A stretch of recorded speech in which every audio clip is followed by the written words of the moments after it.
Bank, Ms. Tahseen Syed, Country Director, World Bank, Mr. Michael Spencer, Chairman of the Board of the Eastern Caribbean Partial Credit Guarantee Corporation, Mr. Ellingwood Edwards, Managing Director, National Bank of Dominica, Mr. Medford Francis, Acting Managing Director, Bank of St. Lucia, Directors of the Board of the Eastern Caribbean Partial Credit Guarantee Corporation, Project Team of the World Bank, Project Team of the Eastern Caribbean Partial Credit Guarantee Corporation, members of the media, invited guests, good morning. It gives me great pleasure to welcome you to the virtual launch of the Eastern Caribbean Partial Credit Guarantee Corporation, the ECPCGC, a long-awaited event. I now call this meeting to order. We start with an invocation by Mr. Sanford Simon, Director of the Eastern Caribbean Partial Credit Guarantee Corporation from the Spice Island of Grenada.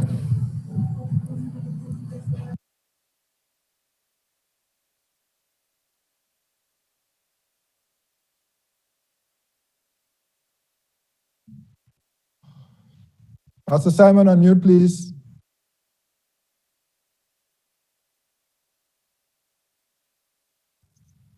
Sorry. Great. All right.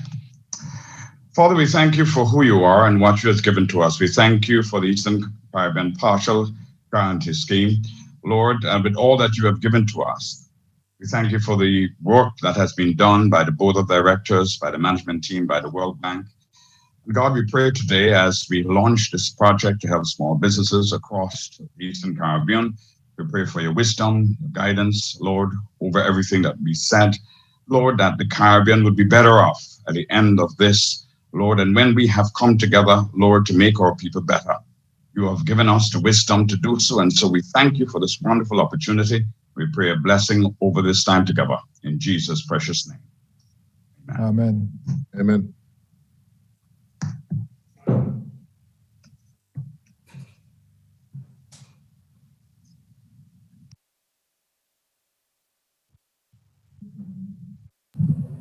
Thank you, Director Simon. I now introduce the Chairman of the Board of the Eastern Caribbean Partial Credit Guarantee Corporation, who will be doing a formal welcome of everyone to this launch. Thank you, Mrs. Gomez-Trigg.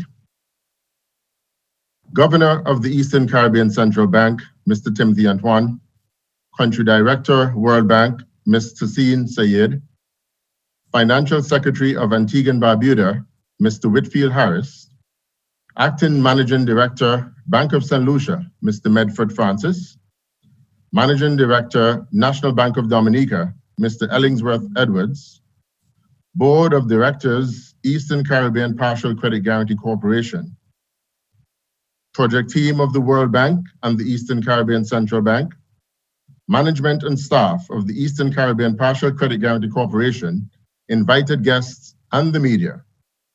Good morning, and welcome to this virtual launch of the Eastern Caribbean Partial Credit Guarantee Corporation. This is indeed an auspicious occasion, as the Eastern Caribbean Partial Credit Guarantee Corporation, or ECPCGC, has moved from the stage of development to the stage of full implementation. The idea for the corporation was born through a collaboration between the ECCB and the World Bank, and we acknowledge their foresight in firstly identifying the need and then developing a practical solution which has had global success. We cite the experience and the lessons learned from North and South America, Europe, and Japan, where partial credit guarantee schemes have worked well to increase access to finance for the micro, small, and medium-sized enterprise sectors. A critical part of this venture was the collaboration of the 6 member states and the World Bank to provide the funding necessary to establish this operation. Their faith in the proposed solution has been unshakable, and we acknowledge their contribution. We also acknowledge the continued support of the ECCB and the World Bank teams that started this process and continue to provide technical guidance. If you would allow me just to provide a very brief historical overview of the project. In the period 2013 to 2015, the Eastern Caribbean Currency Union was still suffering from the ravages of the 2008 global meltdown. As tourist-oriented economies, we had invested in large projects geared towards increasing our revenue from the tourism sector.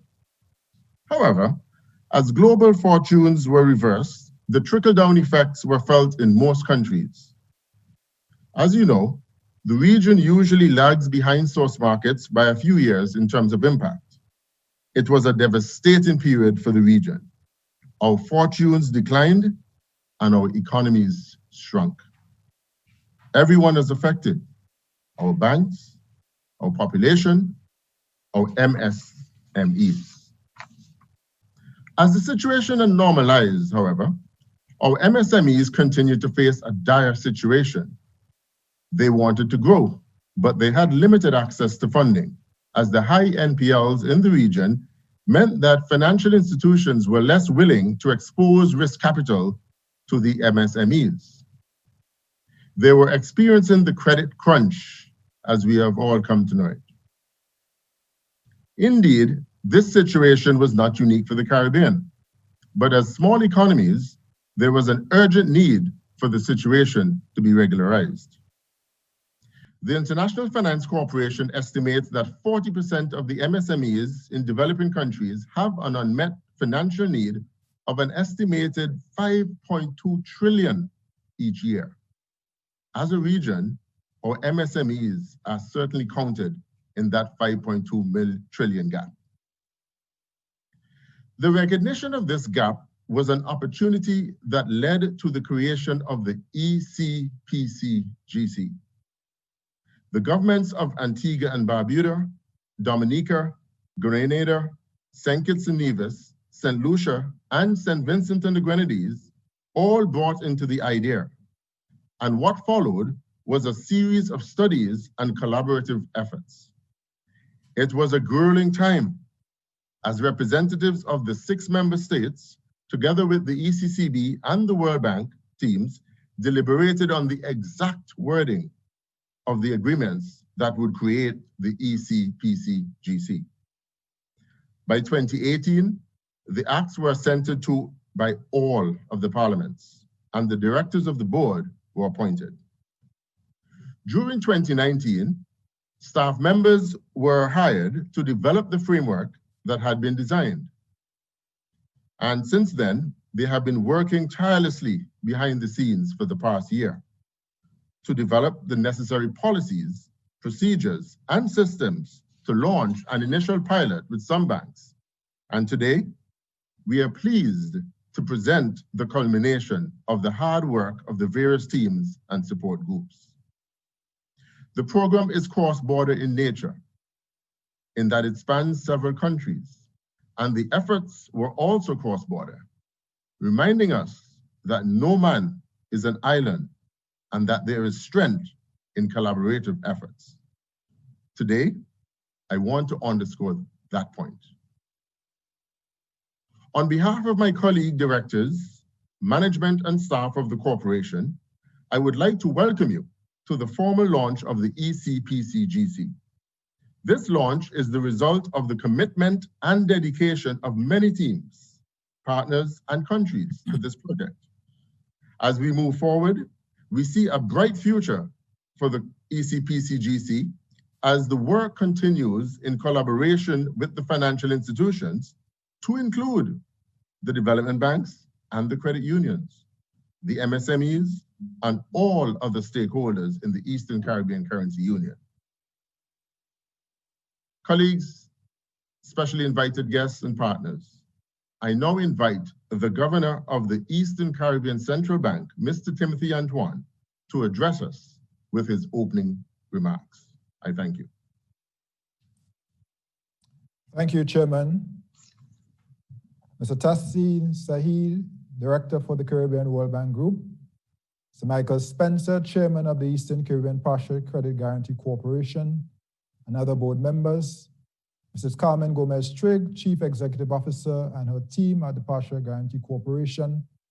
Mr. Whitfield Harris Jr., Financial Secretary, Antigua and Barbuda. Mr. Medford Francis, Managing Director, Bank of St. Lucia, Mr. Ellington Edwards, Managing Director, National Bank of Dominica, Ms. Karen Williams, Head of Projects and Technical Assistance, ECCB, all of my colleagues, members of the media, citizens and residents of the ECCU, good morning.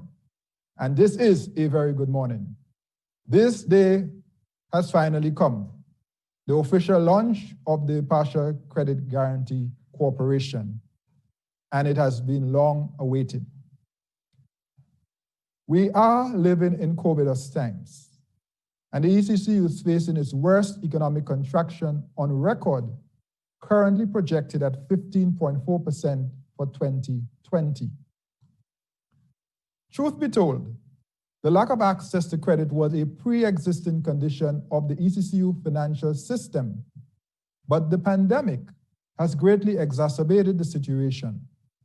Today, businesses, large and small, are under stress, and some are already in severe distress. Against that backdrop, the governments of the Eastern Caribbean Currency Union and the ECCB welcomed the launch of the Partial Credit Guarantee Corporation at this particular time.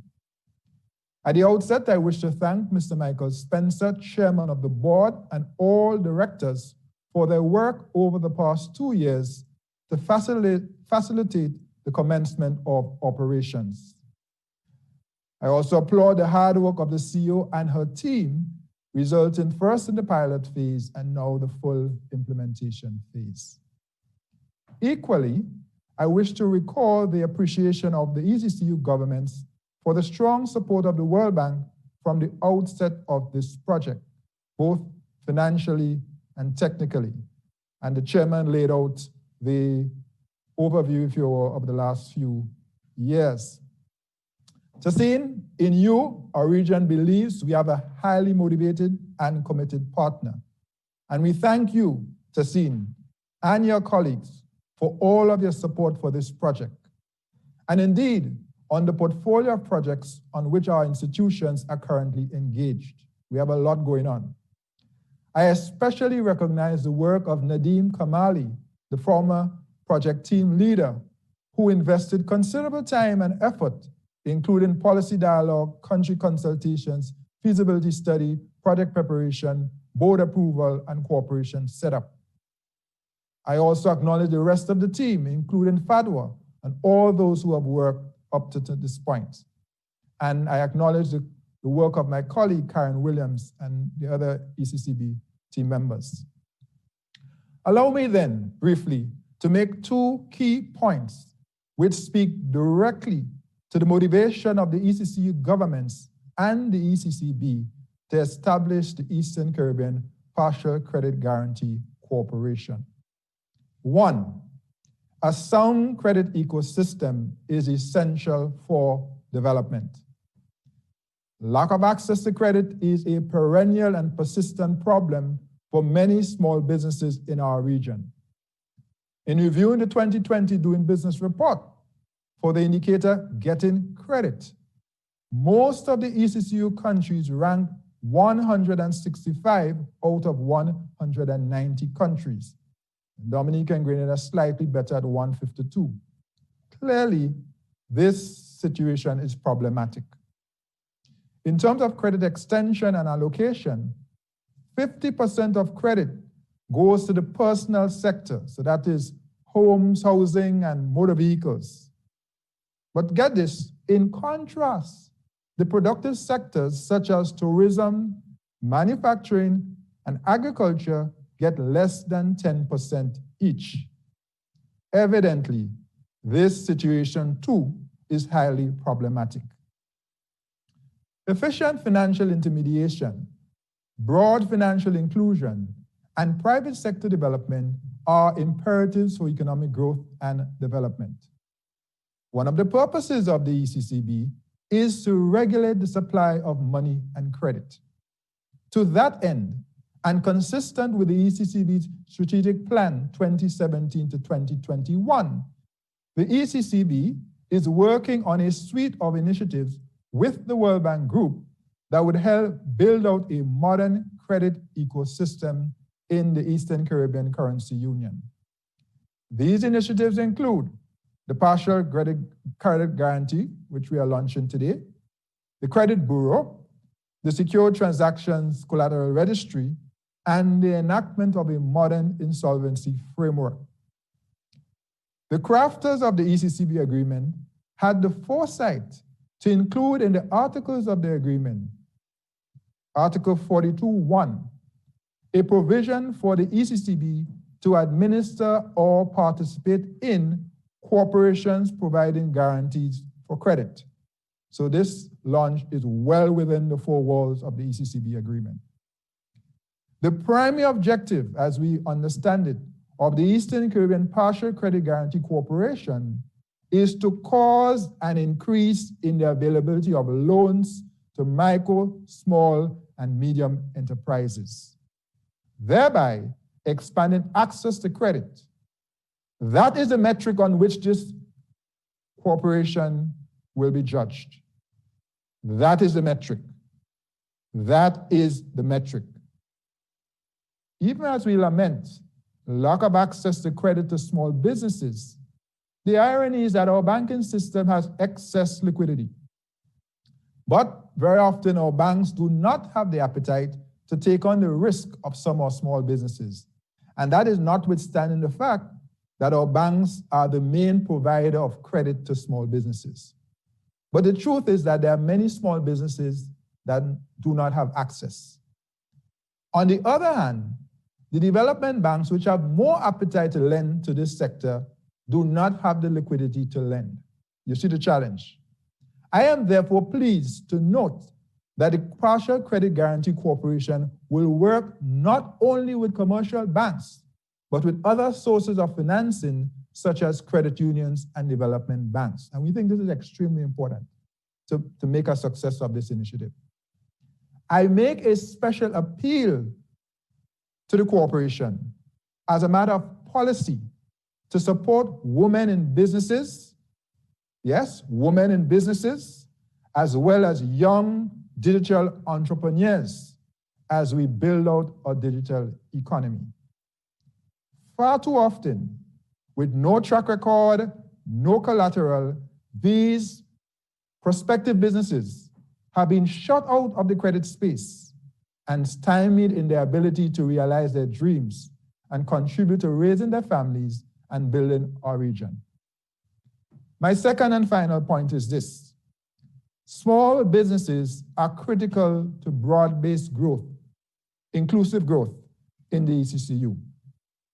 And the following numbers tell an important story.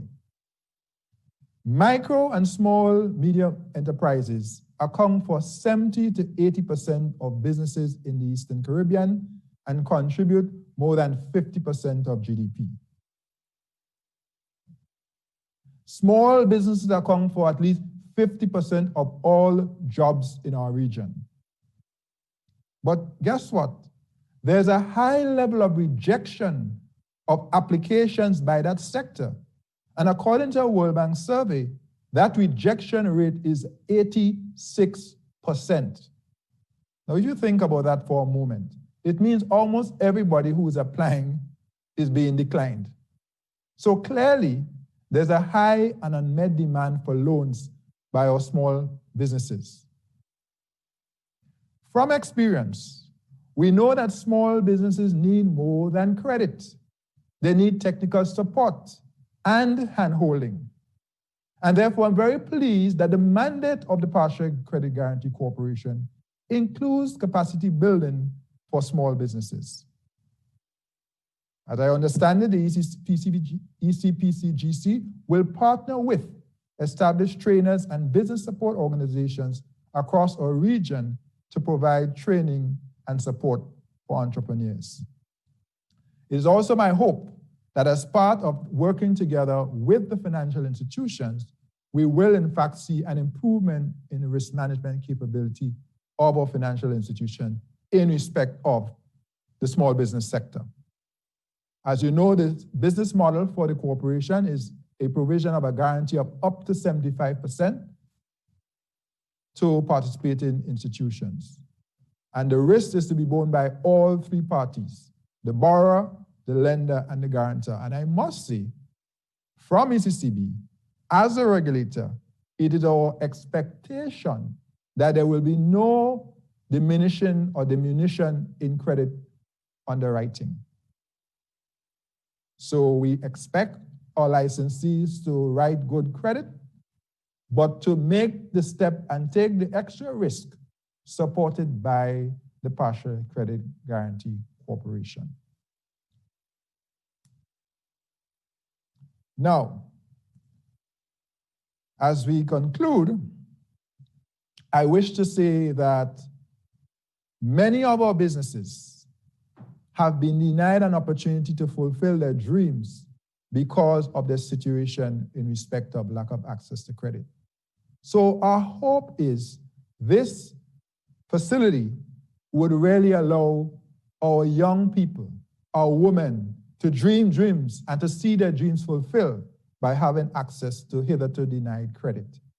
I conclude by congratulating everyone who's been associated with today's launch, and I give you the assurance that the ECCB will continue to provide unstinted support to the Ecpcgc and its partners on this journey, and I wish you every success. Thank you. Thank you, Governor Antoine. At ECPCGC, we will be doing our utmost to realize all the confidence that has been placed in us as we move to alleviate some of the stresses of our MSMEs. We now invite Ms. Tahseen Syed, Country Director of the World Bank, to address us. As you would have heard from previous presentations, the World Bank has played and continues to play a pivotal role in this project. They've done the necessary research and studies, provided a large portion of the required funding, and continue to provide technical assistance and guidance to our team. Over to you, Ms. Syed. Thank you very much, Ms. Carmen Gomez-Trigg.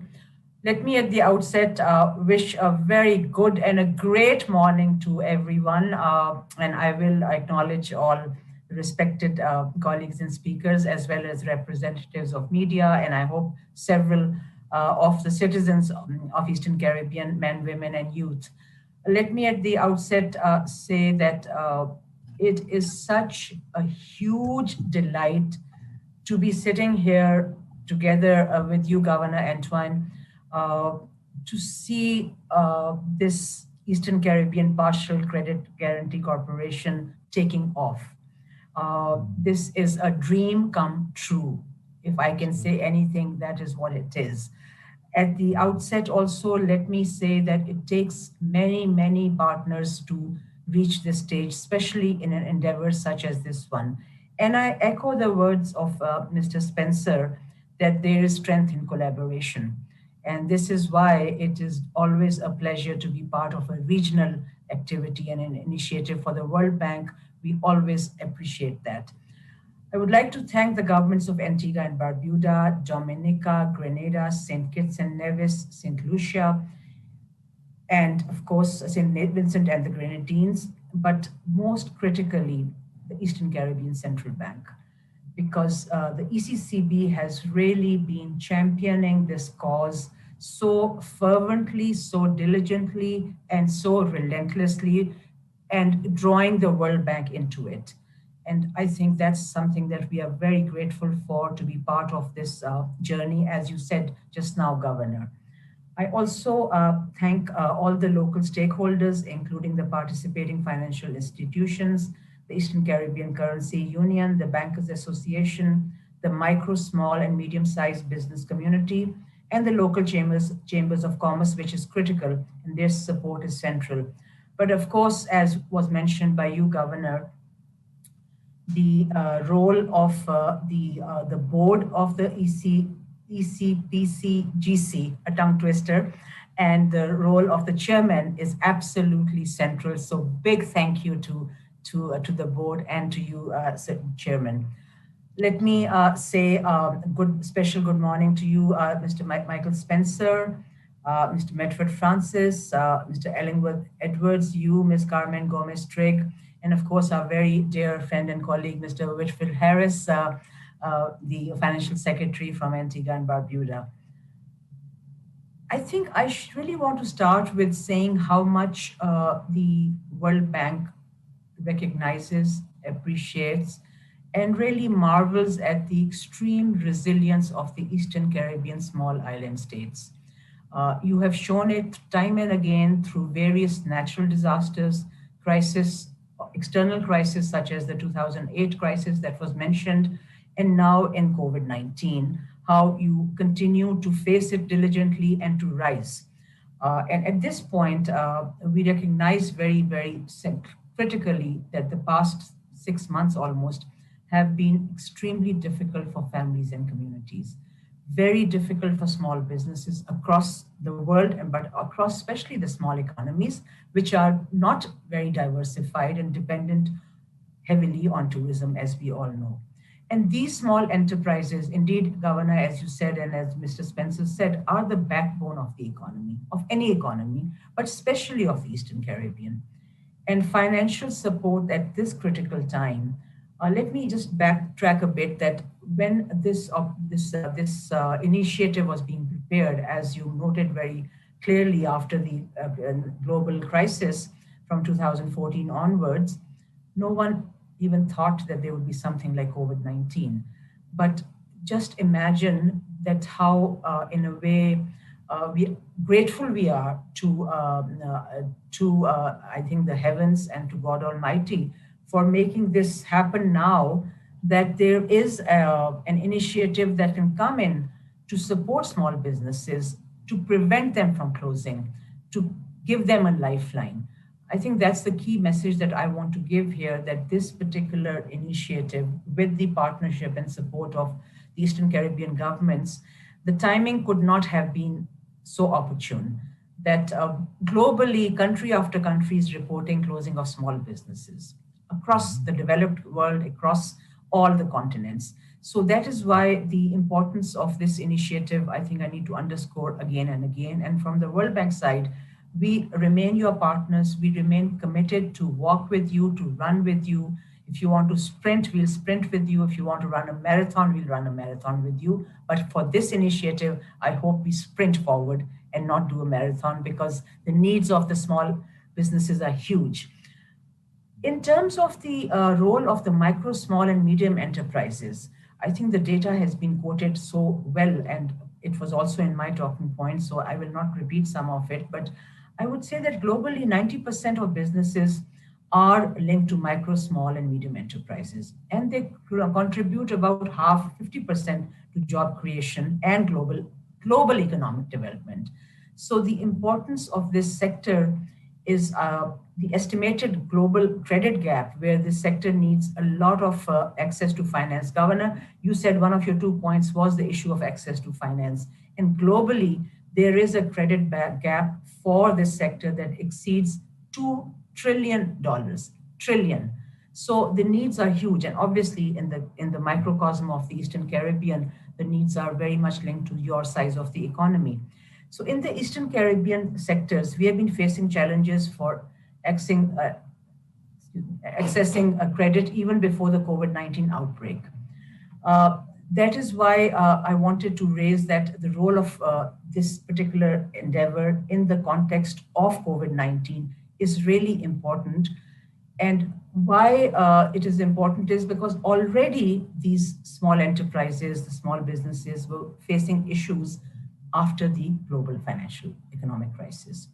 And two aspects are very important. One is the need which this particular initiative will be providing, and I really make a plea to the board of the Ecpcgc on the question of enabling formal information to borrowers, and also which is important because it contributes to really the system to also provide support to more risky borrowers, because that's the whole point, that people who are entrepreneurs who are coming in, women who are coming in, digital entrepreneurs who are coming in need to have this opportunity to have the partial guarantee so they can also blossom and grow. Let me also make one more point on the impact that COVID-19 has been having. And especially I think Governor, you gave some numbers which I am told that in terms of the impact of, there are 80,000 direct jobs which are also linked to the tourism sector. And all those can be impacted for the Eastern Caribbean I'm talking about in the absence of interventions and support from the public sector and the partnership of the private sector in the absence of that. So all players are really important in this. Let me just say that from the World Bank side, after the first round of our assistance to the health sector, support was given to almost all the Eastern Caribbean countries, those who asked for the support. But the next round, our engagement is very much connected to the giving small businesses, small enterprises, the kind of incentives they need to stay afloat and stay alive, and give them the lifeline, which is partially this activity, but also, some tax breaks and other initiatives that many of the countries gathered here are providing. Because at the end of the day, this is the lifeline of the economy, small economies of the Eastern Caribbean countries. And as tourism begins to pick up, as things improve over the coming months, these small businesses are what will manage tourism and manage also the economy going forward. So in the next 3 years, the fund, this particular fund, hopes to provide partial credit guarantees to, and I'm going to give you a big number, which is 400 MSMEs in the 6 participating countries. And it's a big number given the size of the economy. So, and I hope 3 years from now, we can sit and celebrate successes, not just the targets being met, but the impact that these businesses have on the lives and livelihood of people, men, women, youth of the Eastern Caribbean. The World Bank works globally, as you know, with both public and private sector intermediaries, and we want to also strengthen these relationships in accordance also with the other international organizations.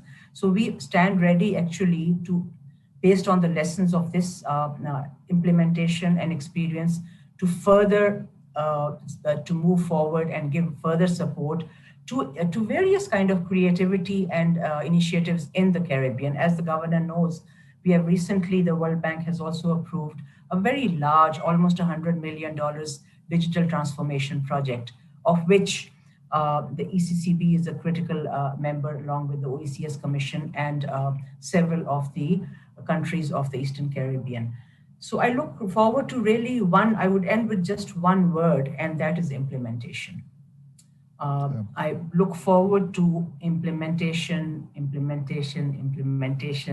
so that you can together maximize the impact and the results for financial inclusion, as you mentioned, Governor, in your point, of the MSMEs in this year and the years to come. With that, let me thank you everyone for honoring the World Bank, for asking us to join this launch. And I'm so grateful that you acknowledge the support of individuals in the World Bank. Indeed, Nadeem has been relentlessly working on it, and Fadwa is leading a very strong team. So you remain in excellent hands. Thank you very much. Thank you. Thank you. Thank you very much, Ms. Syed. As you said, the stars have indeed aligned. I reiterate that we could not have done it without you and without the other teams as well. The collaboration was key. Ecpcgc would not have been possible without the participation of our 6 member states as well. In addition to providing the funds that will be used for the guarantee, they've spent an enormous amount of time collaborating with ECCB and the World Bank, participating in town halls and seminars, and the MSMEs have responded to questionnaires as a solution to their financial dilemma was sought. I now introduce Mr. Whitfield Harris Jr., who would present a true life example of the situation faced by entrepreneurs and also go into more detail about the journey that led us to this day. Mr. Harris. Thank you, Chair. Mr. Timothy N.J. Antoine, Governor of the ECCB. Ms. Tahseen Syed, Country Director, World Bank. Good to see you, Tahseen. chairman, directors, and officers of the Ecpcgc, directors and officers of the ECCB, colleagues,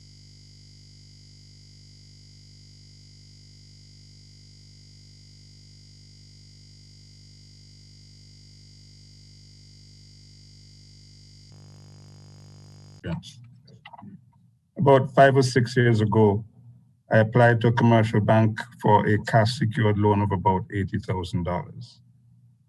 That was the approximate balance that I had in a deposit account with that same institution.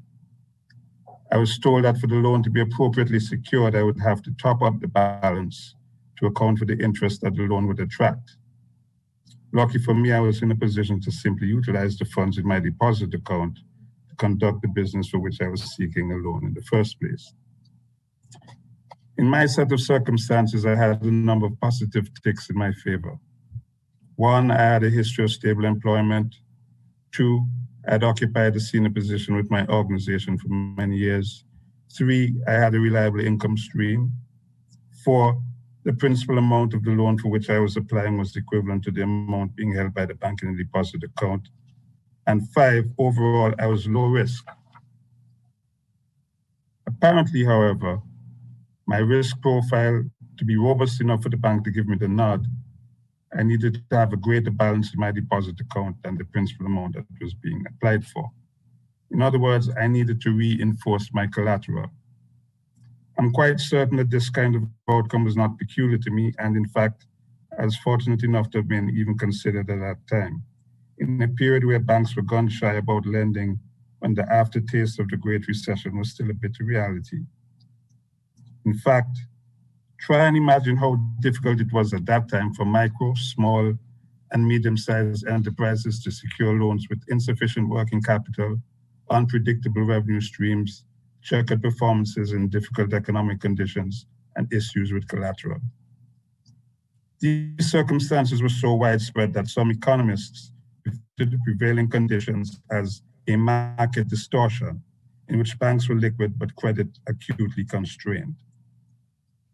Entered the World Bank, the ECCB at all levels, and the independent members of the Eastern Caribbean Currency Union. The World Bank, in or around 2015, having discerned the critical area in which they could lend assistance and expertise, collaborated with the ECCB. And by 2017, with the full buy-in and cooperation of participating countries, they came into being the Eastern Caribbean Partial Credit Guarantee Cooperation Agreement, with ministers of finance of the participating governments as signatories. The purpose of the agreement was to establish the Ecpcgc with the mandate of, and I'm quoting from the preamble, increasing the availability of financing to promote the creation, expansion, modernization, and improvement of micro, small, and medium-sized enterprises, which, though vulnerable to market and other conditions, possess potential for sustainability, growth, and employment creation. The agreement was subsequently enacted in respective parliaments. Leading up to the signing of the agreement and subsequent enactment were a series of in-country consultations, which involved stakeholders such as ministries of finance, offices of the attorneys general, financial institutions, and private sector entities. The agreement, therefore, was a synthesis of ideas of all stakeholders, which were elicited from country consultations. Critical to energizing the legs of the Ecpcgc was the financial support given by the participating countries. Financing was offered by the World Bank to all 6 countries in the amount of $2 million US each. The offer was accepted by 5, with St. Kitts and Nevis opting to contribute from its internal resources.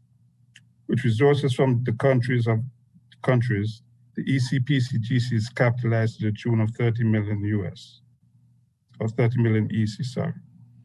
This base, reinforced by revenue from its operations, will permit the corporation to carry out its mandate. As currently required, at the apex of the Ecpcgc's governance structure sits the board of directors, among which are members nominated by each participating government. It must be emphasized, however, that although some members are government nominees, their full loyalty and fiduciary responsibility are to the corporation. however mindful they might be of the country's specific circumstances. For the time being, participating lenders are all financial institutions regulated by the ECCB. However, a lender may qualify if, among other requirements, it is regulated by a regulator and operates in the currency union. That comes from Article 41 of the agreement. This means that at its optimum, the credit guarantee scheme can accommodate development banks and credit unions that are regulated by domestic financial sector regulatory authorities.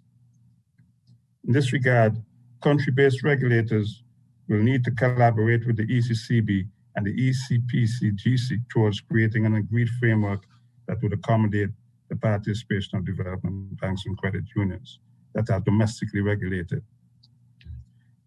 This launching of the ECPCGC is happening not a moment too soon for our region, which is in the midst of a debilitating dogfight with COVID-19. The fallout has been particularly evident in the more tourism-dependent countries of our union, but make no mistake, all are being affected. Tour operators, restaurant and bar owners, small property owners, vendors, and taxi operators, amongst others, are bearing the brunt of the pandemic and need immediate and appropriate assistance, credit being one such area. The fortunes of MSMEs have a direct impact on economic output, levels of employment generally, and more specifically on employment levels for youth and females. This COVID-19 war theater in which we currently battle is tailor-made for the artillery in the ECPCGC arsenal. In this regard, countries will continue to support the corporation as a critical element in their strategy to ensure the survival and growth of the important MSME sector. The foregoing is an abridged presentation on the roles of countries in getting the ECPCGC to this point. The countries operated on two parallel tracks: the domestic processes of consultation, promulgation, and legislation, and on the sub-regional track, where coordination and harmonization are critical. In this regard, I believe that all concerned at the country level, ministers of finance, financial secretaries, attorneys general, financial institutions, regulators, and other entities from the private sector and civil society deserve to be commended. May this be the beginning of a remarkable story, the ECPCGC. Thank you, Chair. Thank you very much, Mr. Harris. You've underscored exactly what the theme has been throughout, that we are united in what we're doing, but that also it has taken many, many teams to get us to this point. At this point, I want to make an announcement that we have been speaking about MSMEs throughout the morning. And what we've put together for you is some slides of pictures taken from our partner banks. And we've shown a few of the entrepreneurs from across the region. These activities are present on all of our islands, even though we've just showcased a few. And I also want to make mention of our agro-processors, our clothes designers, our craftspeople, our artisans and musicians, our poultry farmers, mini-mart operators, taxi drivers, tourist guides, and vendors. Then we have our business professionals, health professionals, doctors, attorneys, accountants, and business support professionals. The range of our MSMEs is very wide and speaks indeed to the creativity of our people. As we show the photos on our screen, we are accompanied by the sweet music of Michael Henderson in a piece called Celebrating CARICOM, which includes a verse in Creole, a nod to our linguistic as well as our ethnic diversity. Michael is a national of the island of Dominica, the nature island, and her rendition was the winning song for the CARICOM's 40th anniversary celebrations. The song indeed underscores the important lesson again of unity, strength, Caribbean pride, all of which are embodied in the formation of the ECPCGC.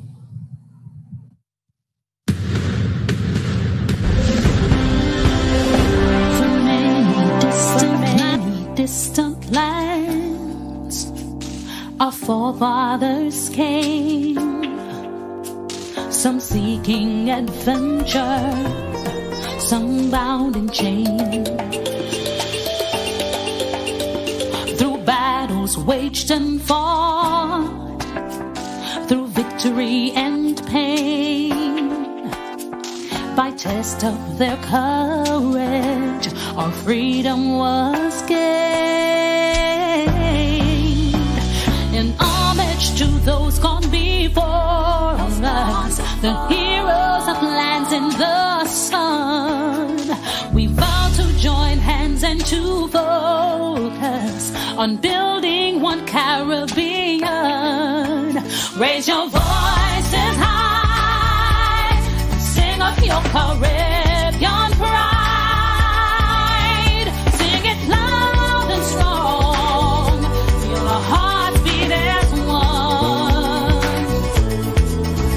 Celebrate in song as we rise to heights where we belong. Sound the victory drum for Caracom. Though great and diverse be our ethnicities, the bonds that unite us are stronger than these. We dine, we pray, we love, we dance and we play. We relate to each other the West Indian way. Today as a people united, determined and steadfast we stand. We look to a brand new horizon, the future now firmly in our hands. Raise your voices high and sing of your Caribbean pride. Sing it loud and strong, feel our hearts beat as one. Celebrate in song as we rise to heights where we belong. Sound the victory drum for Caracom. Hele, hele, bravo. Open you sing Calico. Leve, leve, wow. Naki you drum Calico. Tabu ya tabu awo. Open you sing Calico. Leve, leve, wow. Raise your voices high and sing of your Caribbean pride. Sing it loud and strong, feel our hearts beat as one. Celebrate in song as we rise to heights where we belong. Sound the victory drum for Caracom. Hele, hele, bravo. Open your sing Calico. Leve, leve, wow. Hele, hele. Tabu ya tabu awo. Naki your drum Calico. Leve, leve, wow.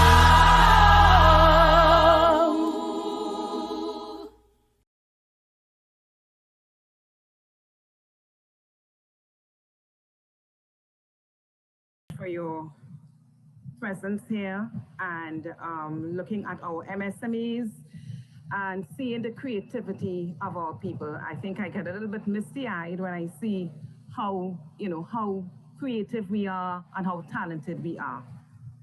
So I move on to the next part of our program, where we are going to showcase two of our bankers. These two banks have been the first to sign on with the program, and they have walked with us through the pilot. So we say that all the time that banks are risk averse and don't lend to entrepreneurs. So I want us to hear from the bankers themselves. So we do have with us Bank of St. Lucia and National Bank of Dominica, but I also want to say that there are other banks that have signed on since then.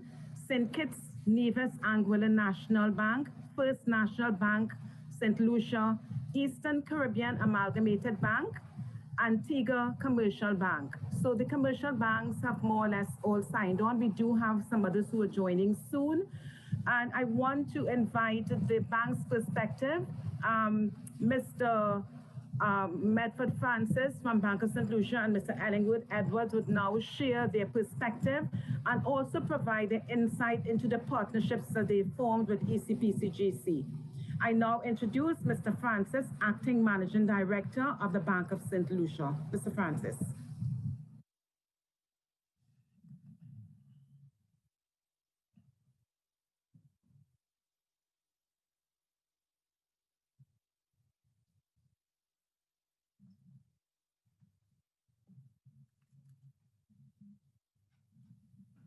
Thank you very much, Carmen, Governor of the Eastern Caribbean Central Bank, Mr. Timothy Antoine, Chairman of the ECPCGC, Mr. Michael Spencer, and other directors of the corporation, CEO of the ECPCGC, Ms. Carmen Gomez-Trigg, and your staff who are present today, Country Director of the World Bank, Ms. Tahseen Saeed, Financial Secretary, Antigua and Barbuda, Mr. Whitfield Harris Jr., the Managing Director of the Bank of Dominica, Mr. Ellingwood Edward, citizens of the region, I bid you a very good morning, and indeed it's a very good morning. I will just walk you through the reasons why Bank of St. Lucia came on board this important initiative. A lot has been said so far, and I will just present to you by way of this PowerPoint presentation, which is on screen now, what our experience has been and what has been our primary motivating, the primary motivation for us participating in this initiative.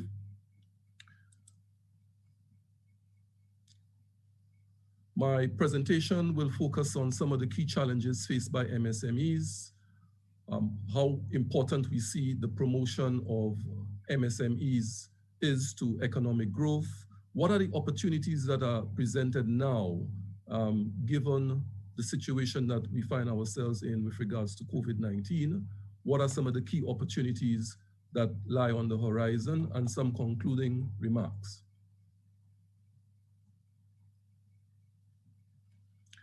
The current situation is such that we are in a very, very deep recession, mired in uncertainty. As some of the speakers before me would have indicated, COVID-19 has been catastrophic. We have seen the declines in economic growth. The projections are that contraction will be in the region of 10 to 18%. The tourism sector in particular will be very badly affected, and we've seen the signs of that already. And you would imagine now that with tourism accounting for 65 to 70% of GDP and accounting for 60 to 75% of employment, how significant an impact that would be on the tourism sector and the other sectors of our economy. In St. Lucia, it has been estimated that for workers in the accommodation sector, some 60% have been on some kind of rotation or have lost their jobs. In addition to that, about 50% of the self-employed, and a lot of our micro and small businesses will fall into that realm of the self-employed, but about 50% have actually lost their source of income. We have also seen significant declines in government revenue, and that has a very, very important implication in terms of the ability of governments to provide stimulus and other social recovery programs to support us during this time. It means, therefore, that as the private sector and as citizens, there is much that we need to do for ourselves because government will be similarly strained. And that's the importance of the program that we are about to embark upon. Much has been said. The earlier speakers, I believe it was our chairman of the ECPCGC, did make mention of the significance of MSMEs to economic development. MSMEs constitute between 70 to 85% of the total number of enterprises. They contribute between 60 and 70% of GDP and account for approximately 50% of employment in the Caribbean. They are also important in terms of poverty reduction and ensuring greater income equality, greater social inclusion, and of course, as Governor Antoine spoke very passionately about, the most critically important in terms of youth and women employment.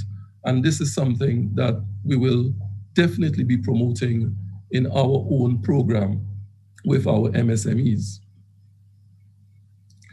Some of the key challenges faced by our MSMEs, we spoke to the fact that there is tremendous costs, input costs, and energy features very highly. There is the issue of access to markets. There's the issue of transportation, a reliable transportation network. And of course, there is the issue of the enabling environment in terms of how easy it is to do business. And I'll speak to that a little bit. And of course, as most of our previous speakers spoke to, the business of access to finance, very, very critical. How do we unlock the capital that is required right now that the MSEs would need in this environment going forward? And instructively, and Governor Antoine spoke to this, but this is the ease of doing business report of 2020. And you can see, as he indicated, that getting credit, we certainly, within the OECS or ECCU member territories, we didn't score very highly in terms of the ranking there. Most of our territories would have scored in the region of 152 to 165 in the ranking of 190 countries. That being said, however, there were some positive areas that we did very well in. Dominica, for example, scoring 71 in the ranking in terms of starting a business, and St. Lucia at 69. So there are some positive indicators in the ease of doing business report by the World Bank, but there's still a lot to be done. And I look to things like, for example, resolving insolvency, which has been a vexing issue for a lot of our territories. And you can see how we have not done very, very well in that category in the ease of doing business report. And Governor Antoine would have spoken to some of the legislation and how strategic the ECCB has been in terms of putting in that the enabling legislation. We speak to the credit reporting bill, which is in various stages of being passed in the various jurisdictions. We spoke about the movable collateral bills or the movable securities bill. And in addition to that, several of our territories are looking at insolvency and bankruptcy legislation. Certainly, these would give us as banks the ability to protect our credit rights. And of course, it assists in terms of being able to make the credit available to MSMEs. There's a major development on the technological front in terms of the digital sphere that we're moving into, to the extent that we can now have digital records of the transaction activity of our MSMEs. It means that in an area where traditionally MSMEs have not fared very well, that of record keeping, we now have this digital footprint, so to speak, of the transactions that we can use in order to assess their creditworthiness. And I think that is one area in which it will greatly assist us as banks in our ability to go through the due diligence and credit of involving credit underwriting. And it's a positive development. There are, of course, developments on the technological front in terms of the peer-to-peer lending programs that are being initiated. And we believe also that these are very, very encouraging and will supplement some of the work that we are doing within the traditional commercial banking sphere. Just an idea of what the financing gap, and I believe it was chairman of the Ecpcgc who spoke to it, this study, which was done by the IFC in 2007, which showed that globally we're talking about a financing gap of 5.2 trillion every year. And let's localize this for a bit. If you look at the OECS territories that are highlighted here, you can see what the financing gap equates to. Antigua, for example, you're looking at a financing gap of about 287.5 million. For Dominica, it is 69 million. For Grenada, it's 175.9 million. And St. Kitts, 96 million. St. Lucia, 191.5 million. St. Vincent and the Grenadines, 23.1 million. In terms of a percentage, very, very large percentages ranging from 10 to 22%. So you can have an idea as to the quantum of funds that was estimated back in 2017. And I dare say that would be a lot greater now, given all that has transpired. But this gives an idea of the quantum of funds that would be required in order to fund the development of our MSMEs. And what COVID-19 has simply done is that it has widened the financing gap tremendously, because right now we're talking about a situation where these banks are facing, these MSMEs, are facing declining revenues, constrained cash flow. So even the ability to meet the working capital requirements are significantly constrained. And you're dealing in an environment where the supply networks would have been cut, so they would probably need to seek alternative channels, and these alternative channels would come with, no doubt, additional costs. So all of this amounts to a widening of the financing gap. And this is why, in the words of Tahseen Saeed, our country director for the World Bank, this intervention could not have been more timely. This partnership with the banks and the ECPCGC is very opportune at this time, in that we would now be able to provide financing which is guaranteed up to 75% for loans, not exceeding $300,000, to all of those small businesses that Carmen would have shown in her presentation earlier. This is why we spend no time and effort in jumping on board. We do appreciate that SME lending is high risk. When we speak of SME lending, you talk about double-digit default rates, but we have every confidence that we can embark upon this at this time. Banca St. Lucia was particularly deliberate. We always felt that if we had to do this, we would need a strong partner. And we believe that we have found a very, very strong partner in the ECPCGC, and hence the reason why we are taking this leap at this time. Of course, we feel very passionate that MSME development is critical to achieving sustainable and inclusive growth. And we believe also that with the coming on stream of all of the enabling legislation that I spoke to in the previous slide, this would greatly assist us in terms of doing this in a more risk mitigated manner. So our approach is basically a 4-step approach. The partnership with the ECPCGC was the first step. We have consummated this relationship, and we are now moving into the marketing and promotional element of our program, where we would our approach would be to educate and to sensitize our MSMEs and to encourage innovation. Let them know that this is an opportune time where we can encourage innovation amongst them in everything that they do. And for us, it's not about them pursuing this individually, but we would encourage them to form corporations or business support organizations where they get an opportunity to pursue things such as the joint procurement of inputs, where they could perhaps access services such as accounting and information communication technology jointly as a grouping, as opposed to doing it individually. And we feel very passionately about that. And so this has been our approach. In addition to that, we're going to adopt a business incubator approach, in that we will be working with our MSMEs in terms of launching the various initiatives. I'm not sure if you've seen my screen right now. I may have lost it. Not at the moment. Not at the moment, yeah, I thought so. We were seeing it all along until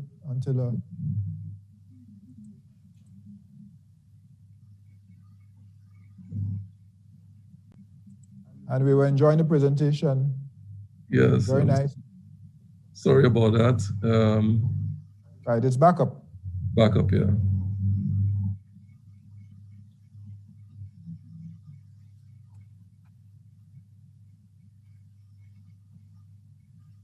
Okay, so we see that there are indeed opportunities for us, even in this environment.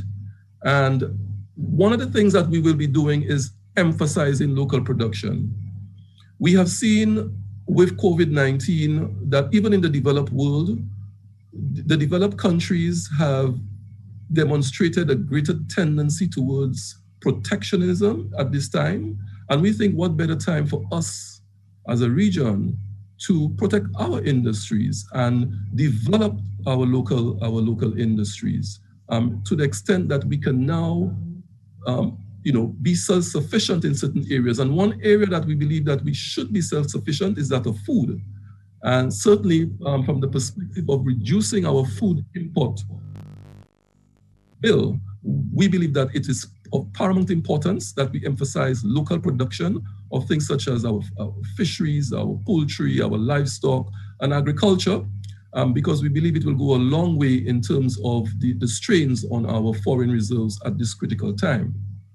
Of course, for every local product that we are able to bring to the market, there will be multiplier effects in terms of, for example, the services that would go along with it. So we believe that sort of activity will generate a sort of internal growth momentum to our economy at a time when it's so critical based on the linkages and the multiplier effects. And that is one of the things that we feel very passionate about at Bank of St. Lucia, that we have a unique opportunity to create that sort of internally generated growth momentum in the economy through a program like that. No doubt it will go a long way in terms of diversification and building the sort of economic resilience that we need at this time. Of course, it would have to be supported by local campaigns.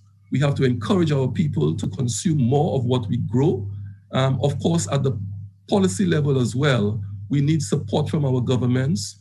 We need support from groupings such as CARICOM, for example. The Article 164 provisions of the Treaty of Chaguaramas would have to be looked at in a different way, given the current situation. Of course, in as much as we are preaching self-sufficiency, ultimately, our ultimate goal would eventually be for our SMEs to be able to export. So that is still the goal, but we believe that in this immediate phase of the crisis, we need to develop our self-sufficiency. And the ECPCGC program will go a very long way in that regard. So the marketing material has been developed, as I said. You will see it on our website. You will see it, in the newspapers. We are going very big. We are all set. Our persons have been trained. Thanks to Carmen and the team, they feel very confident. Our first application has actually been lodged, and it speaks to the use of an indigenous product, and we're very proud about that, because for us, it's really about, at this critical time, this is what this initiative is all about. It's about getting our boots on the ground. It's about toiling hard, and changing the fortunes of our economy. And we feel very passionate about that. We believe that at the end of it all, through this collaboration with the ECPCGC, we will have a positive impact on MSE development, recognizing that MSMEs are viable and essential in creating and sustaining jobs, reducing poverty, and fostering more inclusive economic growth. So with that, I thank you very much for your patience and look forward to the rest of the program this morning. Thank you very much, Mr. Francis. I would now welcome Mr. Ellingwood Edwards, Managing Director of National Bank of Dominica, to share with us something of the MSME experience in Dominica. Mr. Edwards. Good morning, Carmen. Thanks much. Thanks to everyone there. Protocol has already been established, so we will go right into it. Okay, so from the Dominica experience, which is what I was asked to focus on. First, let me say NBD welcomes and endorses the launch of ECPCGC. It is something that we anticipated and something that we're happy to be a part of. And we also want to thank all the parties that were involved in bringing it up to fruition today. As you'd have said already, NBD was one of the first to sign on. That demonstrates how eager we were to see it happen. So from a historical perspective, MSMEs has always been an integral part of the Dominica economic landscape. most of our businesses would have evolved from the MSME sector. However, the sector has always had challenges accessing capital. Many years ago, there was an attempt made at establishing a venture capital fund that did not fare too well. And for all intents and purposes, we can say that initiative failed. And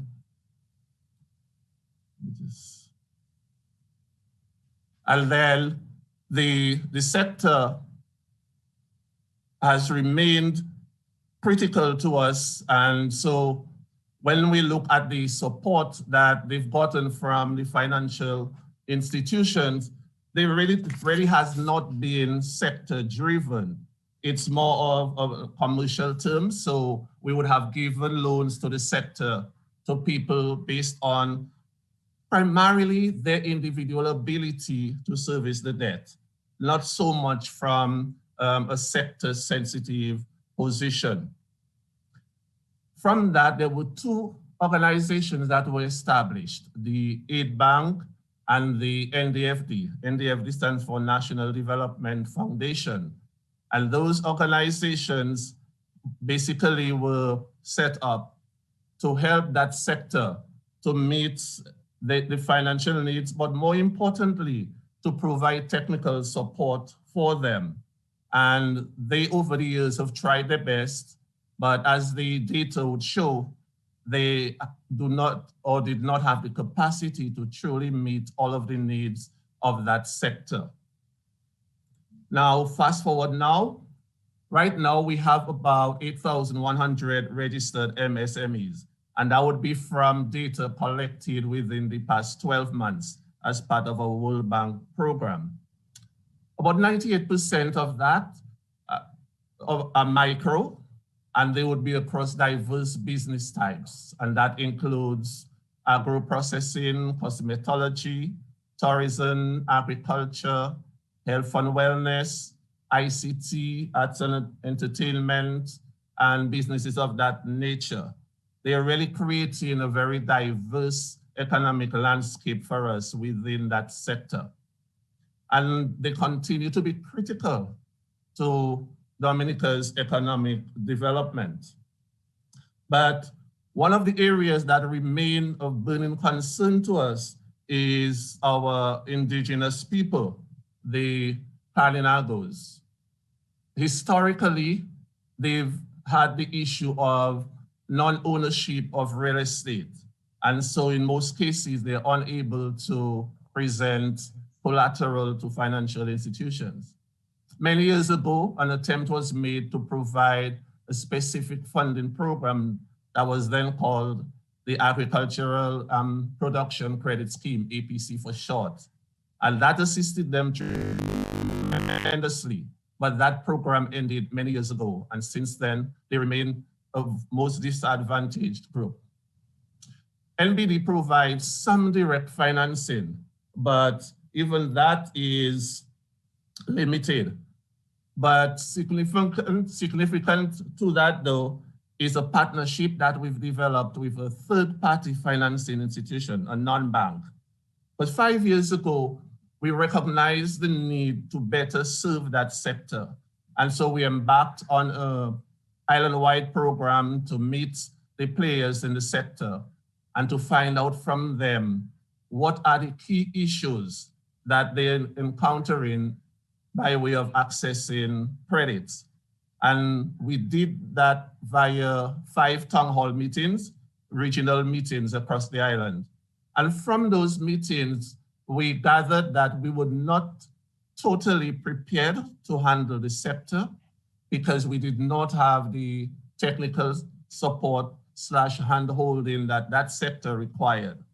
And so we engaged one of the organizations that was already catering to that sector, and we entered into an MOU with them, and we've been channeling funding to that sector through that third-party organization. And just by way of name, it's the National Development Foundation of Dominica Limited. So for the past 4 years, we've been working directly with them to provide support to that sector.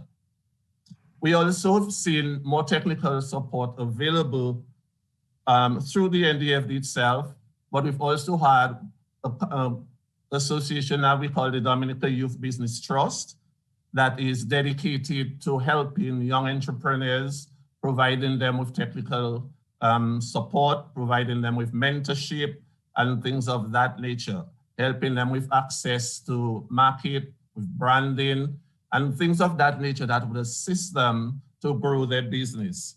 So we've seen some of that. The government has also set up a small business unit, which is dedicated to helping the players within that sector.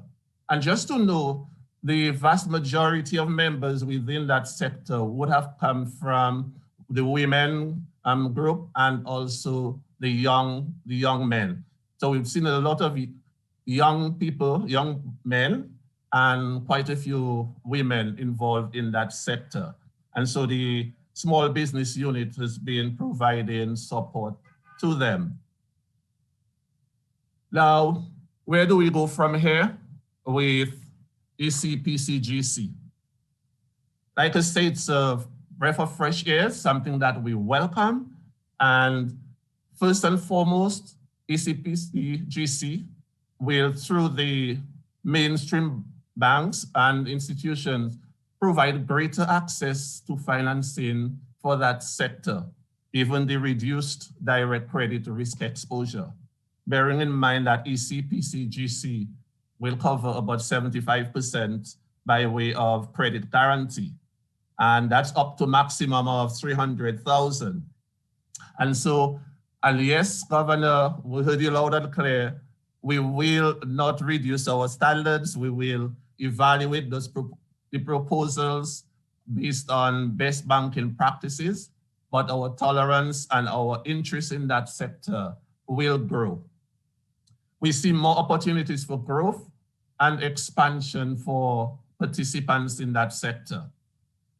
But now that, given all of what the technical teams have been doing, now that there's an avenue for finance, then we expect the players in that sector to better put all of the support they've been getting into action. That now that there's an avenue to provide the financing for them.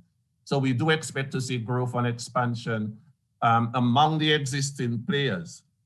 We also see avenues being created for up-and-coming budding entrepreneurs who hitherto would say, oh, well, I don't have money, nobody's willing to lend, and where do we go with our brilliant ideas?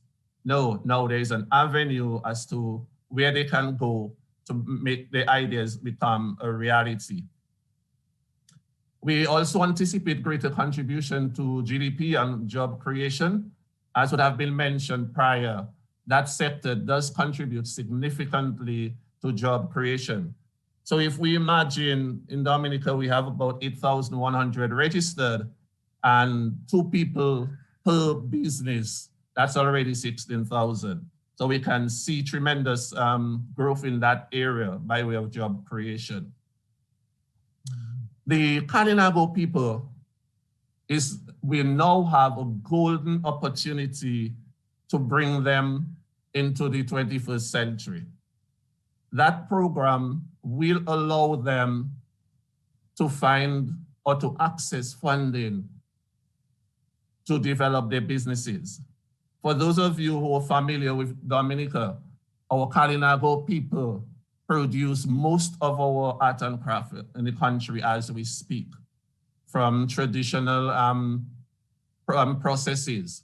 We're hoping that through that process, we can work with some of them, as many of them as possible, to bring them up to speed, modernize their operation, and basically to grow, to bring better and more sustainable growth to the Kalinago territory. We also anticipate greater partnership between the financial institutions like ourselves and the industry groups. Because right now we have some of the groups I would have mentioned earlier, the Youth Business Trust, the Small Business Unit, the NDFDs, and the Industry of Commerce. All of these groups have been providing technical support and encouragement and grants here and there to that sector. Now they have partners that can provide the meaningful financial resources that these businesses require.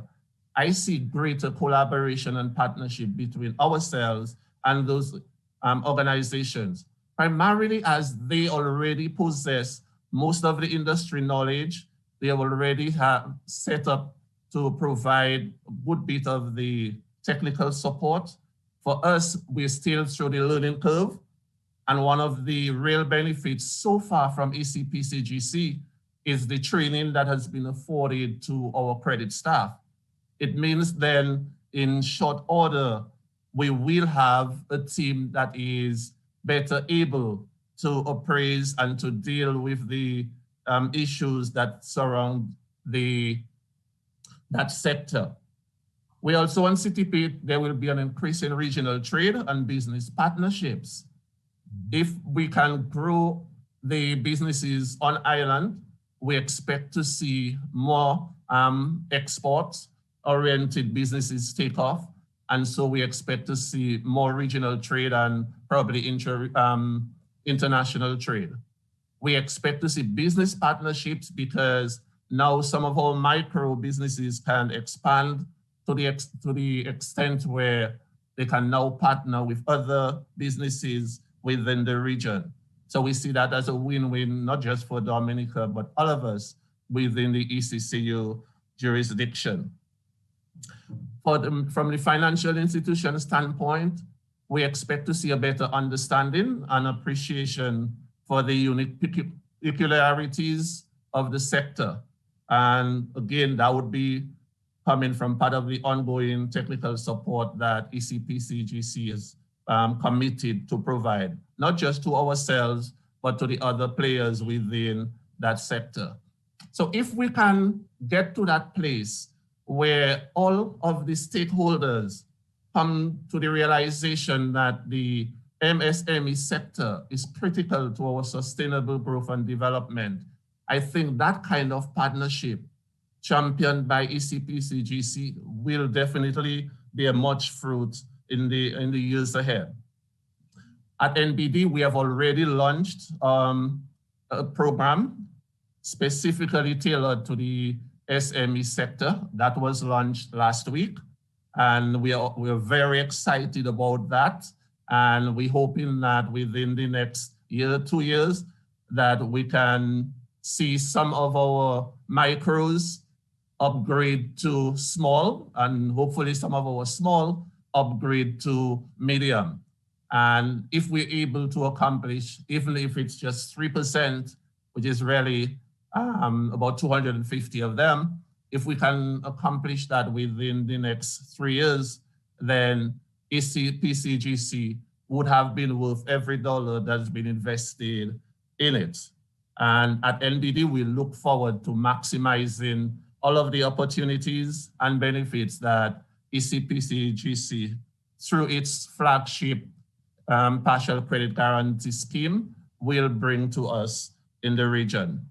And on that note, I want to again reinforce NBD's commitment and support to the Ecpcgc and its flagship partial credit guarantee program.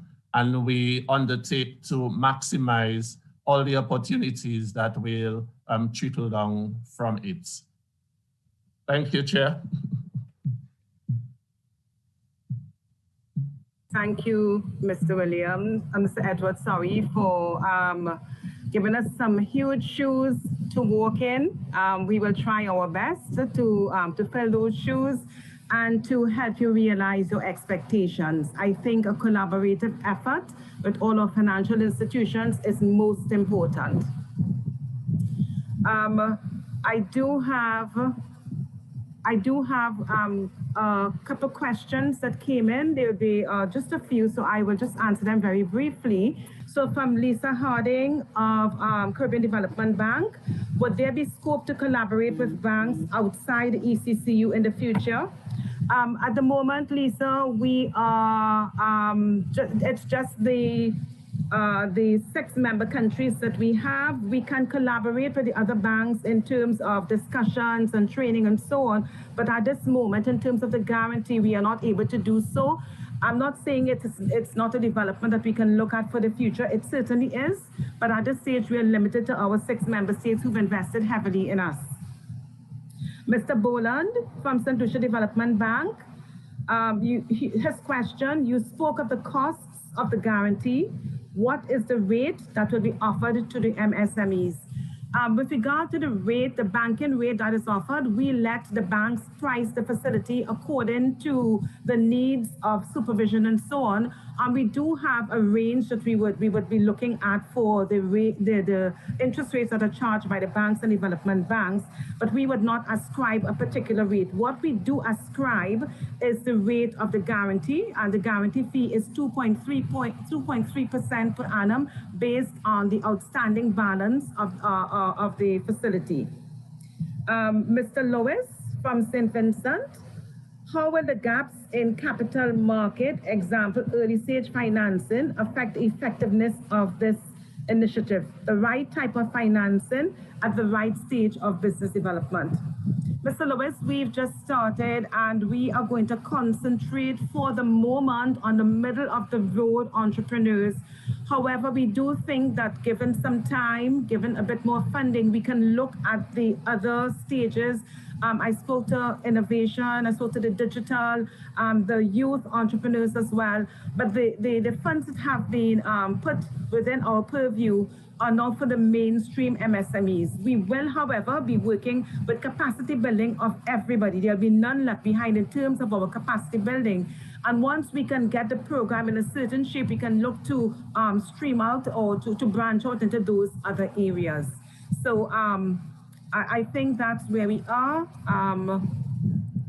My first question for this morning is there a limited amount of funds that the financial companies can access from the program? Go ahead. Also, Governor Antoine, can you comment as it relates to the digital currency process coming towards in the Caribbean? Okay, right. so I'll take the first question. Carmen, go ahead, please. Yes. Yes, thank you, Governor. No, there is, but the total fund has a limit of close to 30 million EC dollars, part of which is put aside for the running of the corporation. We have, in fact, about 10 million US dollars that we've devoted to the guarantee fund. And there is no limit on the amount of funds that an institution, a financial institution can access, provided that the loans are good and we can pass them for a guarantee. A little note on the qualifying loans. The loans must be for no more than 300,000 EC dollars, and the borrower must be able to repay the loan, and there is and must be able to pay the guarantee fee for the fund, and the guarantee fee is 2.3% per annum on the outstanding balance. So basically, it's like a first come, first served. We are now gathering our statistics to determine whether there would be need for us to do any kind of setting of limits or so, but at this point, the field is open. Thank you. Right. Ms. Pear, on the question of the digital cash, Dcash, I'm going to save that for another occasion. All I would tell you is that we are onboarding agents and merchants, and we are getting ready for launch. But I will save that for another moment.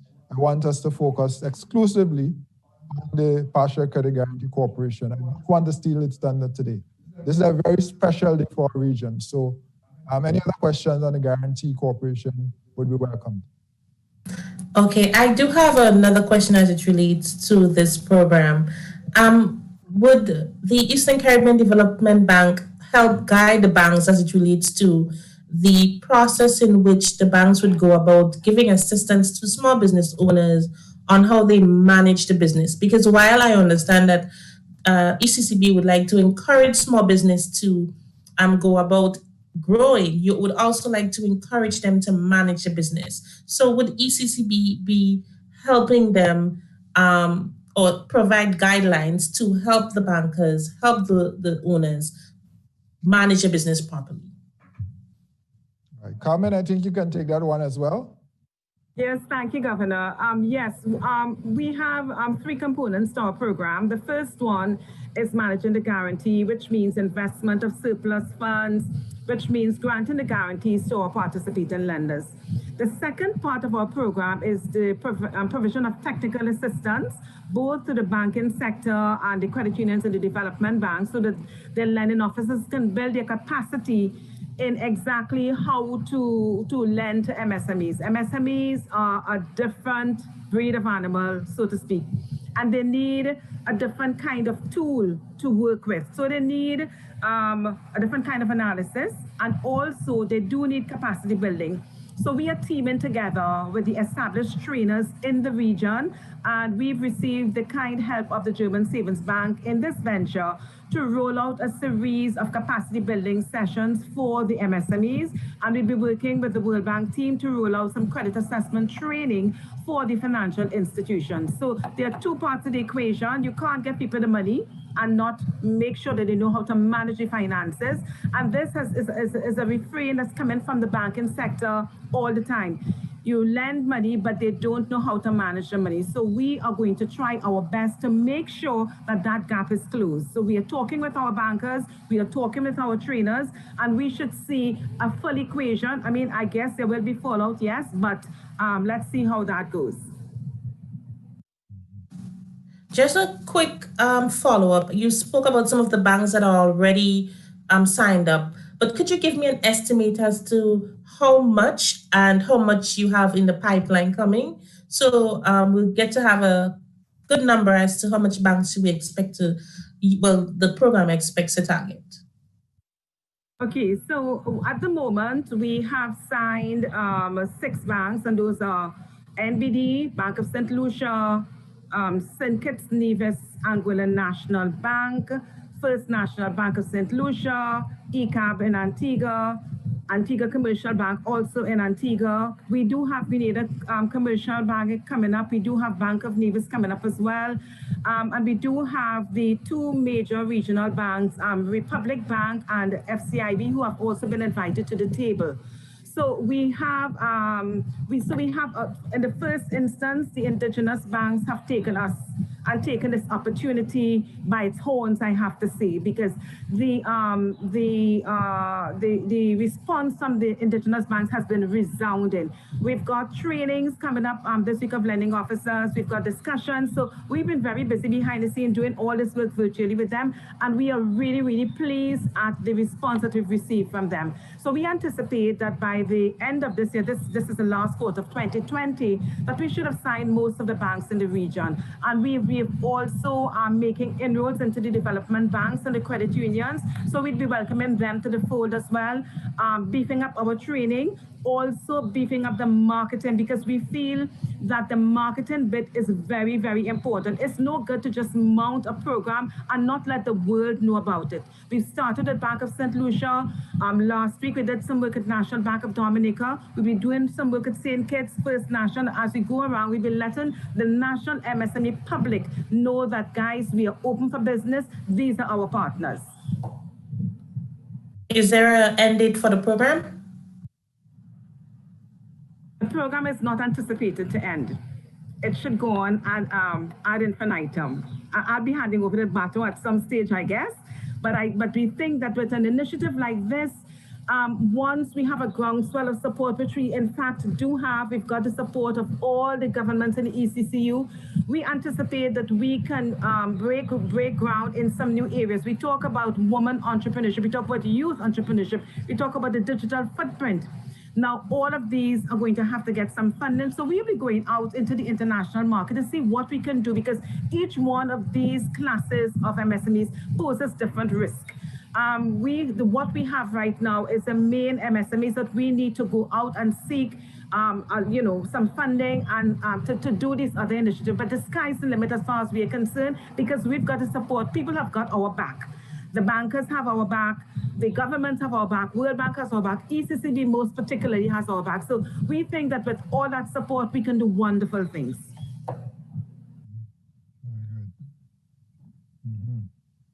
I think my final question would be to you again, Governor. Previously, you said that 80% of the applications received by the banks are denied. I think it was part of World Bank initiative statistics. But could you tell me the program now? Do you see it as something that would bring down that numbers significantly? Right. So, what I said is that according to the World Bank survey, 86% of loan applications by small, medium enterprises are denied. That's an extremely high number. And so, absolutely, yes, we expect that more applications will be approved because of the guarantee facility. And our expectation is that number would go down over time. I also suspect more people may be applying now that they feel they have a better chance of success. So we'll have to look at those numbers. But that is something we will track, and I'm sure other surveys will be done as we go forward to establish whether and to what extent we are in fact making an impact, first in terms of the extension of credit, and then as Tahseen said, actual development impact that is on the ground in sectors, and Mr. Francis spoke to that, whether it is in agriculture or it is in fishing, or it is in tourism, digital, cultural services, wherever these entrepreneurs are, they need to be supported. And so my expectation is that the rejection rate will come down, the approval rate will go up, and we will see more small businesses beginning. And this is an interesting time because there are opportunities in this moment, as difficult as the environment is. And again, Mr. Francis from Bank of St. Lucia spoke to some of those when he presented. So thanks for the question. Thank you. At this time, I Carmen, think do we have any more media questions? Because do we have any more? If we have, we should just take the media before we go back. So if there's anyone who wants to pose, let's hear from them. Okay, Governor, we do have a question from Ms. Sandra Baptiste. She wants to know if there is a move to bring on all the banks. What if you're at a bank that's not listed as yet? And the answer to that is that we are moving around to all the banks in the region. They all have expressed interest. And we also are moving around to the development banks and the credit unions. So it is anticipated that all the banks in the ECCU would come on at some stage. So we can answer that question to you later on with regard to whatever bank has not signed on. We kind of have a timeline of the ending of this quarter to see who has not signed on. So I can give you more information on that later on in the quarter. But as at this stage, we can say that all banks have expressed interest. Great. Great. I think that that's all the questions that we have at this moment. And without further ado, let me ask the Governor if he has any more comments before I move into our vote of thanks. Governor? No, just to thank everyone for their participation and really looking forward. Expectations are high and we have to deliver. Thank you, Carmen. CEO, back to you. Okay, so it falls to me as Chief Executive Officer of ECPCGC to give thanks to all the many people who've brought us to this stage. Firstly, our thanks and praises to our Eternal Father for bringing us all here together at exactly this point in time. I dare say it's no coincidence but the plan of the Great One himself to create the ideal synergies that we need as we forge ahead. We all have our part to play. Governor Antoine has fondly called this project his baby, and it was part of his vision for the region. Governor, this baby won't disappoint. At ECCB, in addition to thanking the Governor, we want our thanks go out to the first ECPCGC team. Even before the name ECPCGC was chosen, we had our very own Karen Williams and Monique Franks working feverishly in the background, getting this thing together. They formed the backbone of this project with their tireless work and their journeys from island to island during town halls and promoting this event. Their admin assistant, Wendy George, settled us into our quarters with all that we needed when we first came on board, even stationery. To Jolene Newton from HR, to the guys who built our offices, and all the other friendly staff of ECCB who went out of their way to accommodate us, many thanks. Special thanks to Shermalon and her team of corporate relations, especially Acklin Blaze and Marlon Bristol. Guys, we appreciate how hard you've worked behind the scenes. We now have a new appreciation of virtual sessions and all that it entails. It's not easy. To the World Bank team, your support is unshakable. From team number 1, Nadim, Kamali, and Guillermo Ruiz, to our current team, Fadwa, Rafael, Fede, and Jim. We could not have done any of this without you. Jim has been our guru. He's been here from the inception of the project and has a wealth of institutional knowledge. He accompanies us on our virtual discussions, and we often call on him to answer the difficult questions that face us. Thank you so much, Jim. To our host, the government of St. Kitts and Nevis. They invited us to set up in their country and provided the startup capital that we needed. We owe you a depth of gratitude. To all the governments of our member states who provided not only the funding, but also their professionals to collaborate with other teams along this journey, we thank you. To the banks of the ECCU, you've joined with us, and we appreciate your vote of confidence in us and the partnerships that you have created. Bank of St. Lucia, National Bank of Dominica, St. Kitts, Nevis, Anguilla National Bank, First National Bank of St. Lucia, Eastern Caribbean Amalgamated Bank, Antigua Commercial Bank. We look forward to a long and fruitful relationship. As we move forward, we also note that the development banks and credit unions will be working with us and we look forward to those relationships as well. We also need to mention the Grenada Cooperative Bank and Bank of Nevis who will be joining us soon. Special thanks to our presenters, Mr. Edwards and Mr. Francis, and Mr. Whitfield Harris, and to the folks joining us from St. Lucia, where there's a holiday today, special thanks. During the short span that we've been operational, we also met the stakeholders along the way, trainers, business support organization, chambers of commerce. We are grateful to the German Savings Bank that is working in the region to improve the MSME ecosystem. They've partnered with us, and we look forward to rolling out capacity building exercises for entrepreneurs with their help. To our board of directors, drawn from across the region, who carried this organization until we were staffed, thank you very much for embracing that role. We continue to work together to fulfill our mandate.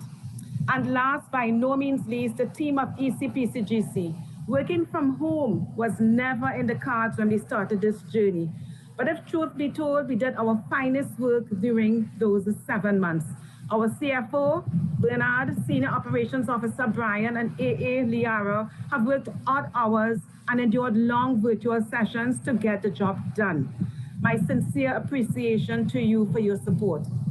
Finally, ECPCGC would not have been able to launch this program today without the unstinted support of all the persons mentioned above, and also those who have not been mentioned, but are remembered. I close by echoing the lyrics of Michael Henderson. Today, as people united, determined and steadfast we stand. We look to a brand new horizon, the future now firmly in our hands. One Caribbean, one love. My thanks to everyone. And that brings us to the end of our proceedings for today. Thank you so much, everyone. Thanks. Thank you. Thank you very much. Thanks, Thank you, Carmen. everyone. Thank you. Thank you very much. See you. Thank you, everybody. Thank you.